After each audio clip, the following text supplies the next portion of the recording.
Warzone Season 2 is officially here, and it came with a ton of new things, POIs, bunkers, guns, etc. We are going to hop in, and we're going to cover every single thing new in this video. If you enjoyed, drop the video a like, subscribe to the channel. Let's dive in. Warzone Season 2 launches at 11 a.m. PST. Armored war machines, a new LTE, search and deploy, Nebula V, new modes, new weapons, new operators, new gameplay, tons of improvements, and more. This is literally the biggest update they've done ever. New content and a whole bunch of bug fixes, quality of life updates, introduction, new gameplay features. The Nebula V ammo and bombs create new offensive tactics with portable decontamination stations offer temporary refuge.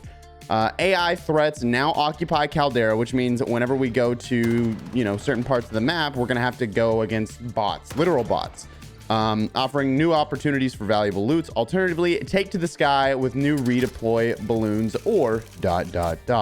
New vehicle. The bomber plane is a formidable air-to-ground striker capable of leveling infantry and vehicles. Bombers can also destroy loadout drops. Whoa, what? What? I'm sorry. Bombers can also destroy loadout drops?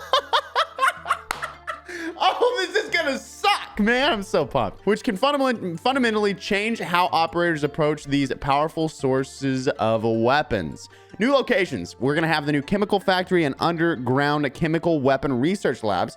Watch for an armored transport. Fresh points of interest in Caldera are here to shake up those rotations. Axis soldiers patrol these new areas and are found around the island in vehicles. Oh my god.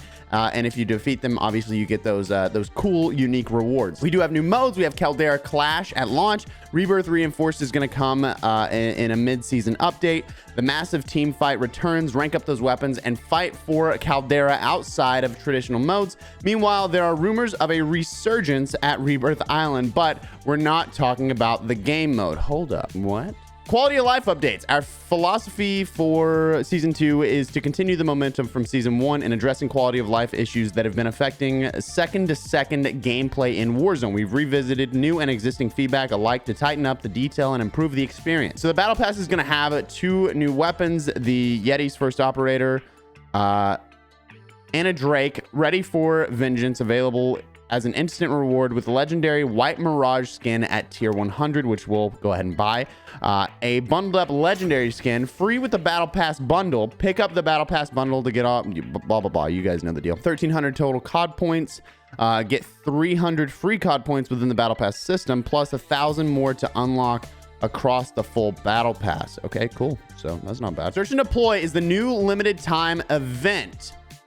Investigate the source of Nebula V. Search and Deploy. The source of Nebula V production has been identified. So Nebula V is like the gas. So we're kind of starting to get somewhat of a storyline here. Operators may infiltrate at their own risk. This event is split into several phases that will roll out over the coming weeks. With launch, players can expect to see the new Caldera Clash limited time mode, explorable POIs, including the chemical factory and various underground chemical weapon research labs, enemy AI threats, defending the new POIs. This is starting to become like a whole Fortnite thing, and I'm not gonna lie, I dig it a lot. The new gameplay elements include the portable decontamination station and Nebula V rounds. So my confusion about the portable decontamination station, that's like this is a limited time event, but that means that during this event that you can have something that you can just plop down in the storm and vibe out, which is a little nerve-wracking. I feel like we're gonna see a lot of things of people thinking that there's stim glitches and things of that sort, but obviously we're just gonna have this decontamination station. Maybe I'm wrong. I don't know how it's gonna play out, but I'm curious to see how it goes. Modes, Caldera Clash. Okay, here we go. This new take on Clash pits 2 teams of up to 48 operators in a deathmatch with wild events and power-ups. Operators drop in with their custom loadout, which is kind of like Plunder, which can have any weapons from all 3 chapters. Oh, we're calling them chapters now. Nice, I like it. And a field upgrade. Each kill earns their team a point, with the first team to reach a set number of points, or the team that has the most points when the time limit expires, claiming victory for their massive faction. So there's going to be 3 power-ups. There's going to be contracts, buy stations, domination capture, 6 hand-chosen POIs where the arena of Clash will take place within Caldera. So it's kind of like, it's not, okay, so it's not all across Caldera. It's kind of like small. Oh, Rebirth Iron Trials. Okay, so the fan favorite Iron Trials makes a glorious return, this time to Rebirth Island. Okay, Battle Royale adjustments. We're stripping Battle Royale down and moving back to the basement. We're moving to the basement for Season 2. We want Battle Royale and Vanguard Royale to each have their own distinct identities. To achieve this, we are focusing in on what makes these rule sets unique. The tools we provide our players, the pacing, and the objectives, etc. Here's an overview of the changes players can expect to see. Public events. The public events that will be in rotation for selection are supply choppers, fire sale, jailbreak. No public events will activate during the infill sequence. Okay, cool. So, you know, we're going back to kind of like the Verdansk side of things. Contracts. The contracts that will be in rotation during the matches are Recon, Bounty, Most Wanted, Scavenger, Supply Run. Okay, so we got rid of the big game bounty, which kind of sucks. I really enjoyed them, but I mean, it is what it is. They did an economy rebalance, which is great actually, because they changed it to where you could get your loadout so early on. So when you dropped peak, if you were like, you know, if you dropped peak super far away from peak, like you grabbed a helicopter and went straight there, you'd immediately get your loadout, like literally within 10 seconds. So I think that's great. And then we have a ground weapons update, which is always good. We've been really happy with the response and feedback to the Vanguard Royale, with a lot of sentiment emphasizing how the mode feels fresh, different from the core Battle Royale experience. I agree with that. With that said, we want to go all in with the differentiators and spread the two modes out to offer more varieties in how players choose to experience Warzone. Loadout drops. Expedited the first loadout drop event from the start of the second circle to when the first circle begins to close in Vanguard Royale. That's early. That is early. So that's going to get you to get your guns really fast. But can you still get them with money? Or is Vanguard Royale? No, because they said that it was only for Battle Royale whenever they released it. So does that mean... Oh, this is confusing. I mean, that seems fine, because that was kind of what we were asking for. So no stun grenades in loadouts. They're restricted. Cool. Thermites are allowed in loadouts. Unrestricted. Public events. The duration of fire sale has been reduced, thank God. In rotation is fire sale, jailbreak, loot, dead silence removed from ground loot. Yes. Stun grenades removed from ground loot. Thermites added to ground loot. UAVs added to ground loot. Economy rebalance, perfect. Ground weapons rebalance. I love it. I love it. All of it. UAV changes, UAVs removed from the buy station, but they're available as contract rewards. Okay, that's going to slow down the game immensely. Chemical Factory. This newly named Chemical Factory has a similar layout to the location it replaced, which is super dope. It's right in the middle of the map, right below peak, but, you know, outside of like the edge of the map there, including enemy soldiers who protect the facility, and a trap that can be sprung in the central building. Oh, that's kind of dope. There are several more interior spaces to explore. Nice. And the river runs green with Nebula V's byproduct, but it's completely harmless. They also have an underground chemical weapon research labs. 7 research labs are distributed around Caldera and visible by hand-drawn yellow circles on the TAC map. These locations hold high-value loadout items, including gas masks and Nebula V ammo. General, before we dive into specific gameplay additions and changes, we want to outline some of the changes that apply across the entire game. An increase has been applied to weapon XP earn rates. Let's go. Vanguard weapons can be saved as a custom mod. Let's go. The 5 default loadouts have been updated, finally, because... noobs. The amount of cash players gather through loot has been decreased overall. This is great. It's like they listened or something. We've already talked about decontamination stations, but let's hit it real quick. Decontamination stations create a bubble of breathable air when in the gas that lasts 13 seconds. So it's like having a gas mask, basically, but you're, you know, wherever you want to be in the gas. Oh, wait, hold on. The decontamination stations show where you are on the map. That's interesting. The Nebula V rounds, this new ammunition gives players the ability to kill enemies and leave behind a small gas cloud that can be used with any weapon type for multiple interesting combinations. Okay. Armored convoys in season, that'll come later. Patrolling Caldera, these armored trucks represent a new mobile loot cache opportunity and are shown on the TAC map when active.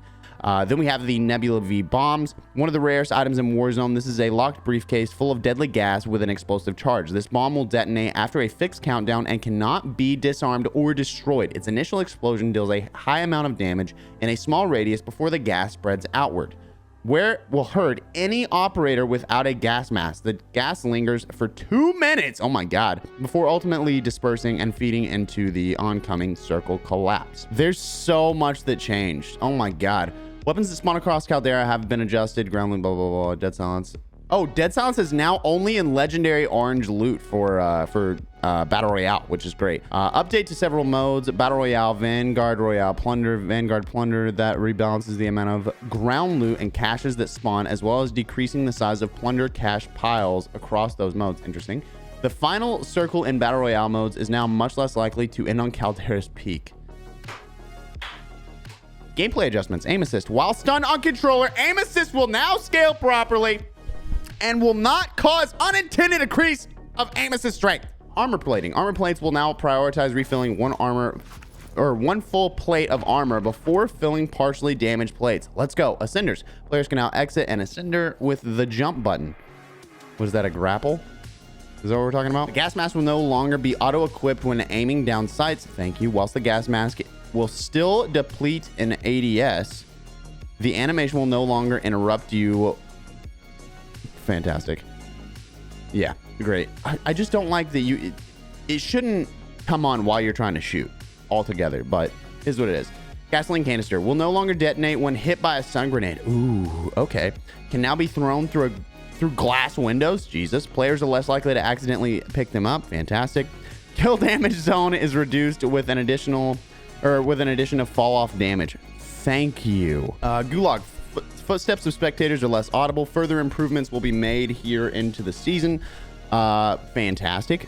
Obviously, I think you just shouldn't hear them at all, but it is what it is. Mantling and traversal. Increase mantle height for improved vertical navigation and traversal. That means we can climb rocks easier.